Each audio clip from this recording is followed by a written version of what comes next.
વૃંદાવનમ સંપ્રવિશ્ય સર્વકાલ સુખાવહમ વૃંદાવનમ ગોવર્ધનમ યમુના પુલિનાની ચ.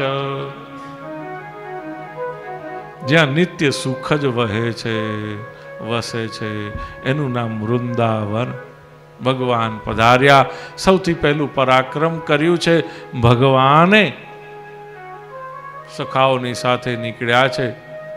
નંદ બાવાને જોઈને માને કે અમને પણ જવા દે ને ગાયો ચરાવવા. બોલે પેલા વાછડિયા તો ચરાવતા શીખો. પહેલાના જમાનામાં એવું થતું કે 10મું ભણી લે ને પછી છોકરાઓને મા બાપ પોતાની જે પેઢી હોય, દુકાન વગેરે કામ ધંધો, એમાં બેસાડ દે. એટલે ભણવાનું પતે ત્યાં સુધીમાં એ પારધો થઈ ગયો હોય. એટલે પેઢી ચલાવવાની આવે તો વાંધો આવે. તઈ કેવું નહીં બોલ્યા, બોલો ગોવર્ધન. તઈ આની વાત આવી ને.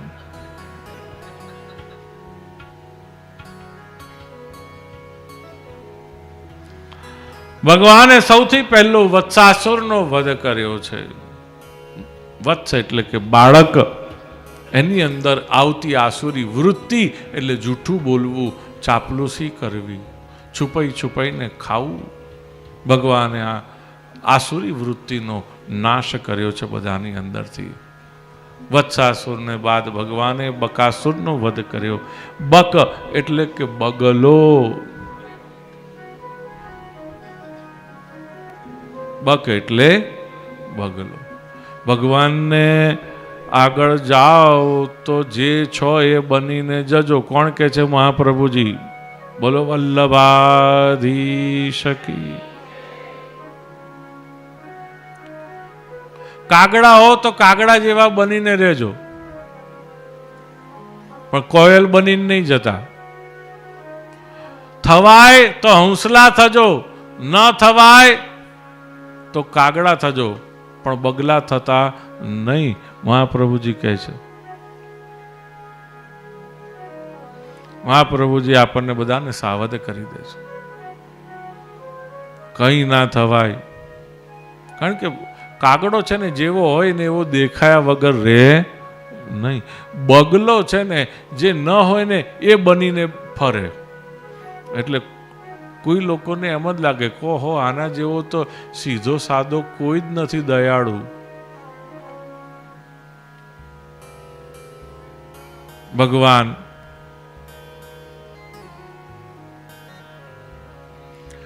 ની આગળ જ્યારે પણ જઈએ ત્યારે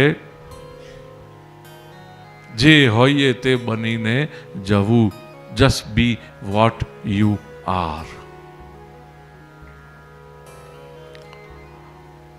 ભગવાન હંસલો એટલે બે ચાંચ છે. નીચેની ચાંચ લોભ છે ને ઉપરની ચાંચ શું છે? અસત્ય.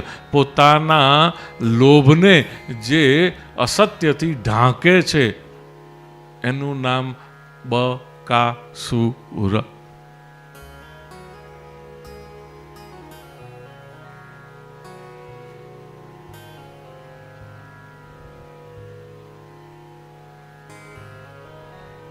આપણે અમેરિકામાં રહીએ કે ઓસ્ટ્રેલિયામાં રહીએ, પણ જે છે એ બનીને રહેવું. જે નથી એ બનવાનો કે બતાડવાનો દોડ કરવો. બોલો દ્વારિકા વૃંદાવન બિહારી.